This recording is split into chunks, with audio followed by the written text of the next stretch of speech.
the big questions that I want to raise, and these are questions that are doing the rounds, and we will be getting the expert the world is listening to also in a moment. What happened in the final moments or final seconds before the crash? Did the aircraft suffer a technical malfunction as is being suggested mid-air? Was it human error, or could it have been bird strikes a contributory factor? Is it too early to speculate as to what happened to flight AI 171? We'll try and get clues to this. Joining us now first are experts. Captain Mohan Ranganathan is a leading aviation safety expert, someone I've known for years. Sean Prorinci is a former pilot. He joins us as well. And Marco Chan is senior lecturer, aviation operations at Buckinghamshire New University. Thank you all very much for joining us. I want to come to you, Captain Ranganath, first. What's your sense? You've seen those visuals, and aviation experts are dissecting them with different theories. According to you, as of now, what is it, without speculating, that we can confirm? See, what I can make out from the video, one, I want to emphasize, these are the CCTV footage, which are low resolution cameras and taken from a distance. So trying to zoom in and trying to isolate parts of aircraft which are blurred, we cannot conclude with definite proof that, the speculation about the flaps being retracted or, the other part. But what I can see from the angle of the liftoff, apart from what I've said earlier, one, it could be bird ingestion, though people say they don't see the birds. But if they are at low level from this distance with a low resolution camera, you cannot make out if there are birds. But you can see that the grass height is quite high.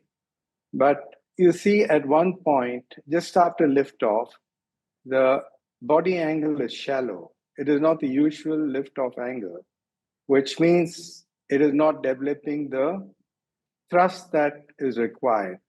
So it could be either a compressor stall, or it could be due to a bird strike or foreign object ingestion into the engine, which has caused that. But one thing which a lot of people don't seem to, the Boeing design, if you look at the old manuals, the design was it flies interim speed. And when they say interim speed, it is what you use with your stab trim. So if the stab trim is used, looking at the way the nose pitches up before it stalls, I feel that they've used the stab trim to relieve the pressure in the hand. And if you relax your controls even for a second, the nose will pitch up. And that is why you have the sharp pitch up before the stall. And the angle at which you find the tail on the building, it's a clear indication that it had not flown into the building, it has stalled into the building. So now that they found the DFDR, it'll completely identify and put an end to any speculation. And I'm more interested in the CVR because all the recordings, the area recording, what the two pilots spoke or discussed during that crucial couple of minutes, and the ATC, that is what is important. Let me stop you for a moment, Captain. I've heard you very clearly, and I think you're being very clear. I want to also go to Sean Prajitsky, former pilot. Sean, now that we've had 24 hours to digest those visuals more and more, is there any clarity? Are we any clearer today than we were yesterday as to what could have happened to the flight?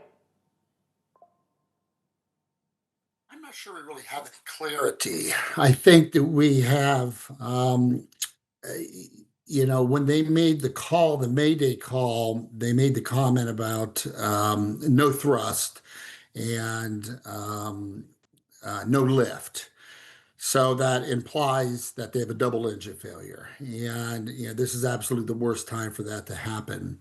What I wonder is, especially with the nose, as the gentleman had stated, as the captain has stated, that being lower, if we had one engine that failed, and you would have the nose being lower if that's the case. If you had a single engine that failed first, and then the second engine failed a few moments later, and you might see something like that with a bird strike. So they were dealing with a single engine failure, and then just a few moments later, the other engine started to wind down.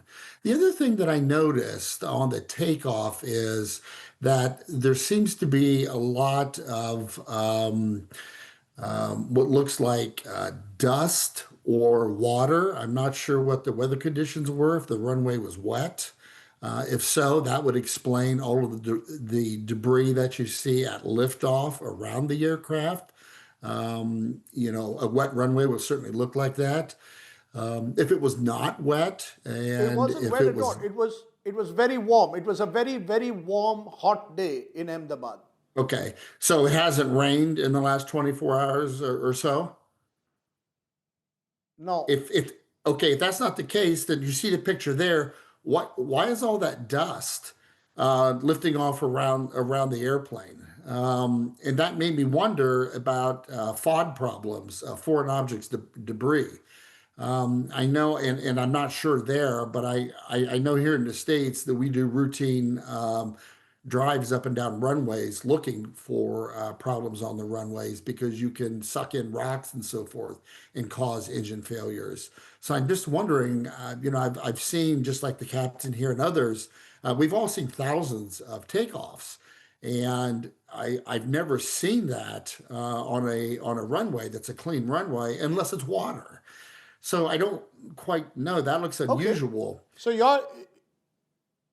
so that's one unusual thing you've detected.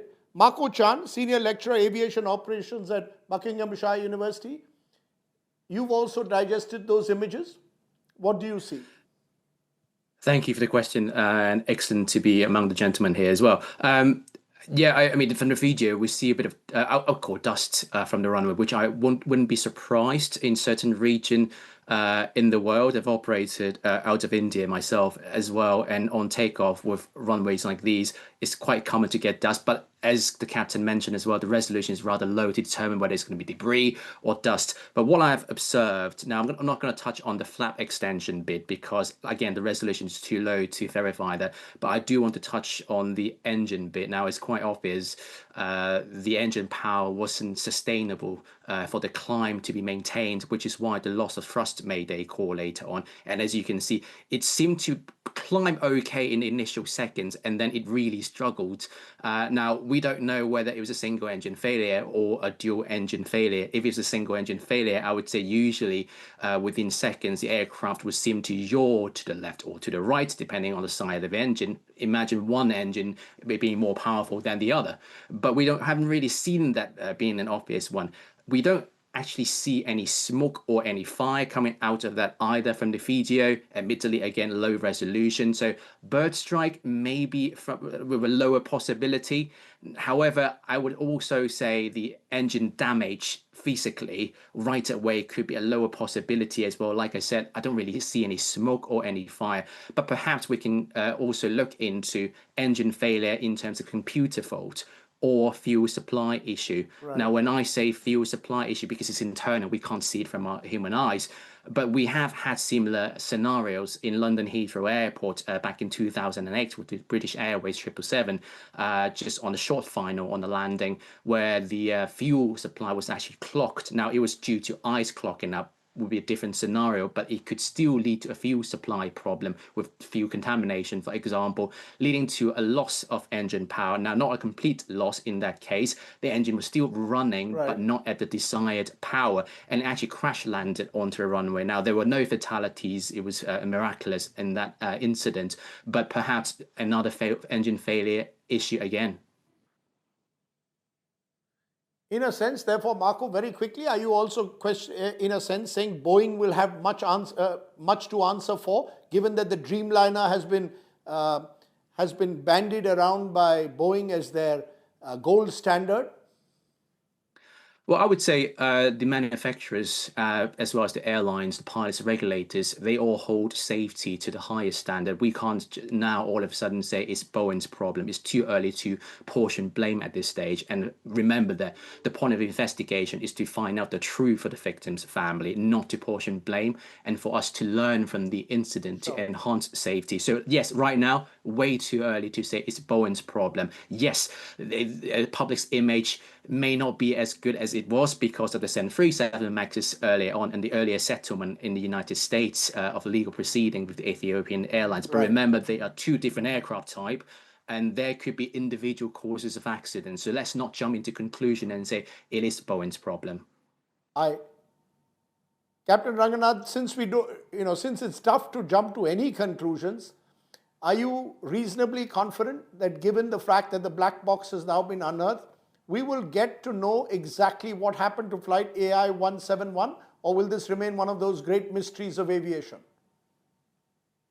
No, I expect that there's going to be some transparency this time, because I'm not commenting based on any bias, but I'm saying that usually NTSB, when they participate, they do not give a counter to the findings of the country.